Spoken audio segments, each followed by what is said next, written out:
আসসালামু আলাইকুম। ওয়ালাইকুম আসসালাম। কি অবস্থা ভাতিজা তোর? আরে কাকা আছি তো আলহামদুলিল্লাহ ভালো আছে। দের কাকা মরক মরক লইছেন নাকি রমজান উপলক্ষে? কত করে লইছেন? হ্যাঁ মরক লইছি তো।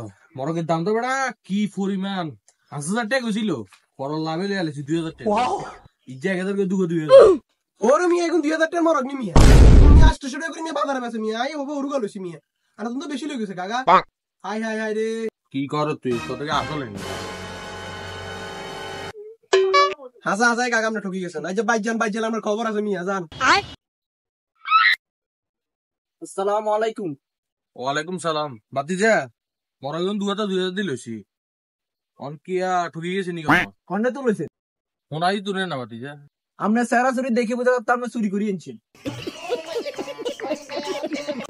আরে তোর কি আর দেখলে চোর মনে নি রে? আচ্ছা অন কথা হেন বাদ।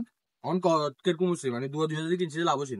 আরে ইগো তো মিয়া কক মরক। ইউনকে 2000 টাকার মরক দিন মিয়া। ইগুন তো 600 টাকার মরক। আরে এগুলো কথাবার্তা শুনে তো মনে হচ্ছে জমিরাত বটল মনে হয় বাইরেরা তো মারে খেতে শুনা দিবি বেশি খেলাম